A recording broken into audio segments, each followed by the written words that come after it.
The Battle at Angolpo, July 9, 1592. We were heading toward Gadeok when scouts reported that about 40 Japanese ships were anchored at Angolpo. I immediately discussed plans with the local Navy commanders, including the Right Naval Commander of our province and the Gyeongsang Right Naval Commander, to destroy the enemy forces. However, by the time we finished planning, night had already fallen, and a strong headwind made it impossible to sail forward. Therefore, we spent the night at Oncheondo, modern-day Chilcheondo Hachungmyeon Gyeoji. July 10th. The Right Naval Commander of our province had departed at dawn, setting up camp near the coast of Gadeok. He had promised to quickly join us with reinforcements if we engaged the enemy, leaving behind a hidden reserve force. I led our fleet, forming the crane wing formation, and launched an attack while instructing the Gyeongsang Right Naval Commander to follow behind. When we arrived at Angolpo and looked toward the harbor, we saw 42 enemy ships anchored there, 21 large warships, 15 medium-sized ships, and 6 small boats. Among them, one large ship with 3 levels and 2 large ships with 2 levels floated near the harbor entrance, while the rest were tightly lined up, like fish scales, deeper within the harbor. The terrain of the harbor was narrow and shallow. As the tide receded, the seabed became exposed, making it difficult for our Panoxone warships to navigate. We tried multiple times to lure the enemy ships out, but they refused to engage, fearing us after our destruction of 59 of their ships during the Hansando-Battle. The enemy, anticipating an unfavorable outcome, had secured their ships in a rugged area, prepared to escape to land if necessary. Seeing no other option, I ordered my commanders to take turns attacking, firing volleys of cannons, including Cheonja, Jija, and Hyeonja guns, as well as arrows and other projectiles like rain. Eventually, the Right Naval Commander joined us with his hidden forces, and together we launched a coordinated attack. The 3-level and 2-level warships suffered heavy losses, with most of their crew killed or wounded. However, the enemy began loading their dead and injured onto small boats and transferring them to their remaining ships, consolidating their forces onto larger warships. By the end of the day, we had destroyed nearly all of their ships, forcing the surviving enemies to retreat to land. We were unable to capture all the enemies who fled on shore.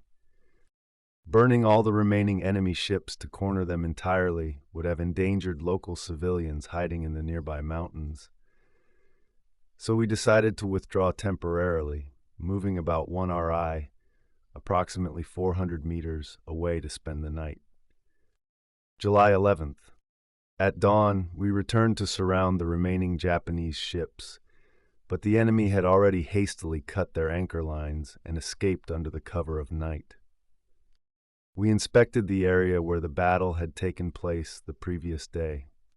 It appeared the Japanese had gathered their dead into 12 piles and burned them, as charred bones were scattered around, along with severed limbs. The harbor and surrounding areas were stained red with blood, evidence of countless dead and wounded among the enemy.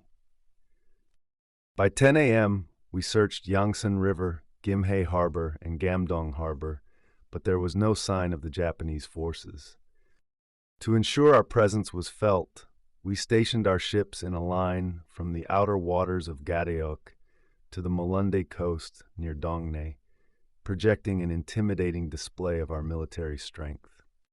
I sent reconnaissance teams to various locations, including Gadeok's Ungbong and the beacon tower at Gimdang Cape in Gimhae, to gather intelligence on the enemy's numbers and movements.